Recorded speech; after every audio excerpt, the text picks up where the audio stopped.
Welcome to Curious Kids Every Day. I'm Josh. How are you doing today? It's so good to hear from you. Hey, do you know how to spell your name? Can you do it right now? Go get a pen and paper and write your name down. If you need some help, that's okay. I'll wait.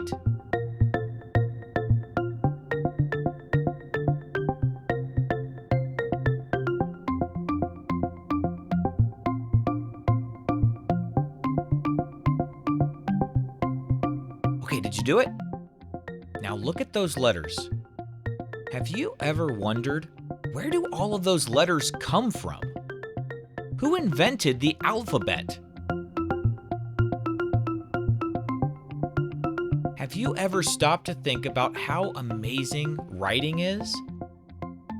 Like right now, you're listening to my words, which are made of sounds.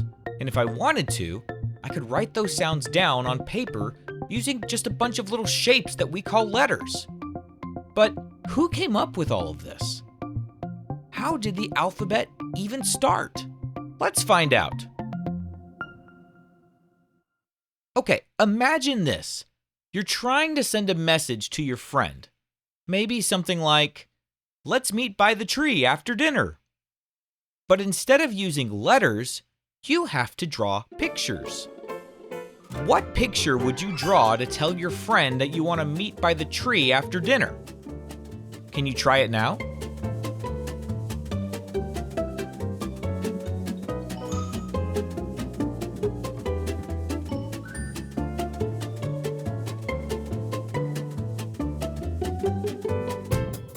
Maybe you draw a stick figure, a tree, and then a bowl of soup to mean dinner.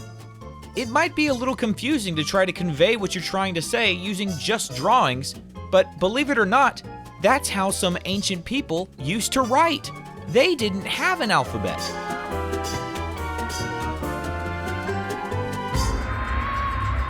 They used pictures and symbols called hieroglyphics and cuneiform. But then, around 4,000 years ago, along came a group of smart people called the Phoenicians. Can you say Phoenicians?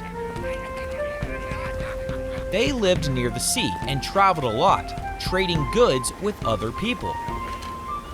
And everybody spoke different languages, so to keep track of their trades, they made up a clever way to write, using symbols for sounds instead of full words or pictures.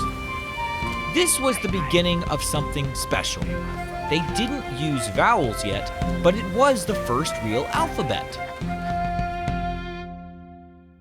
Later, the Greeks borrowed the idea and said, "Hey, we should also add vowels." So they did. That made it way easier to read and speak out loud.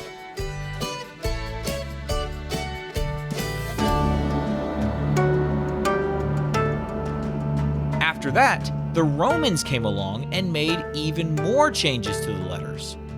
The version they used is called the Latin alphabet. Can you say Latin alphabet? The Latin alphabet is the one we still use today.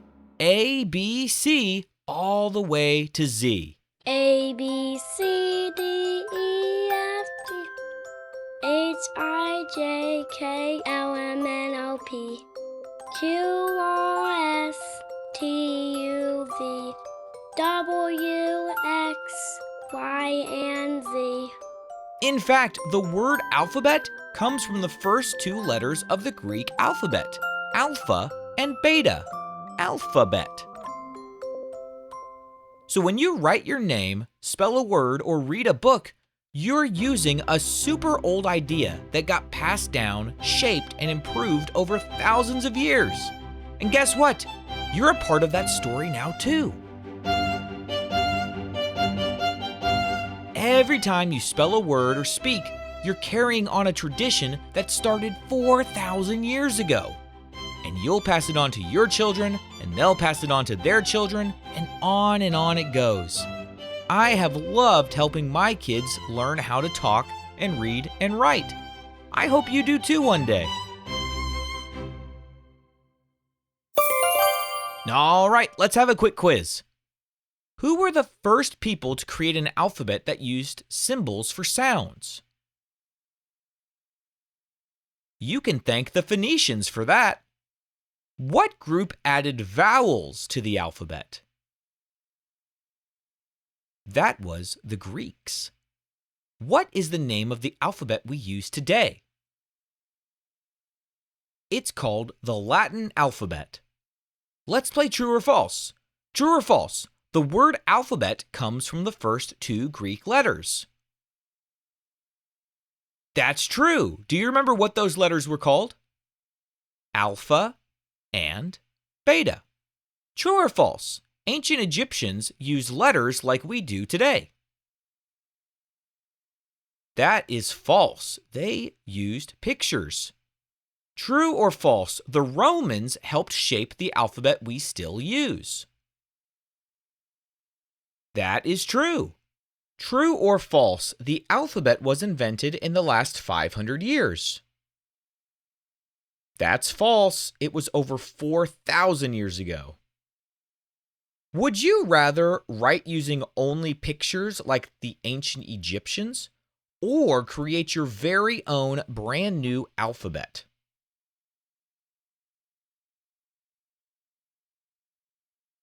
I think it would be fun to create my own alphabet. Then I would have to try to teach everybody that new set of letters. That would be interesting.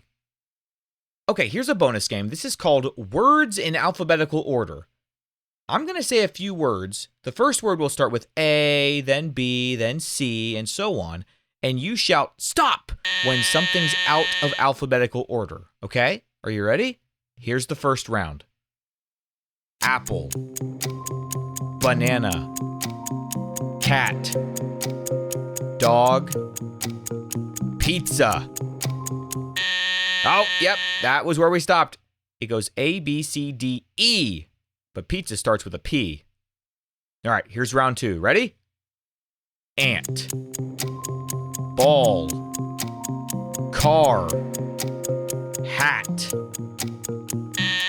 Oh, yep, that's right. It's A, B, C, D, not A, B, C, H.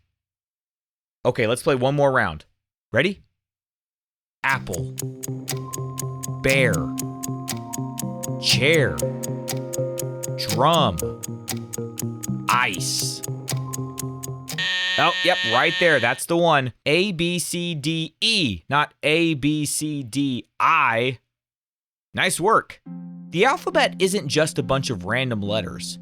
It's a tool that people have been improving on and using for thousands of years. From the Phoenicians to the Greeks to the Romans, each group made it a little bit better.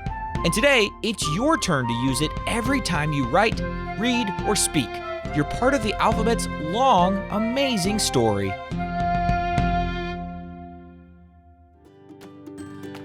What kind of question do you think we'll ask tomorrow on Curious Kids Every Day? I can't wait to find out. So until then, keep asking questions and stay curious, kids. And for all the grown-ups listening, thank you so much for telling other grown-ups about this show. Please visit CuriousKidsEveryday.com to get a free printable with activity ideas that don't involve screens. Those are the best kinds of adventures to have. That's CuriousKidsEveryday.com. See you tomorrow.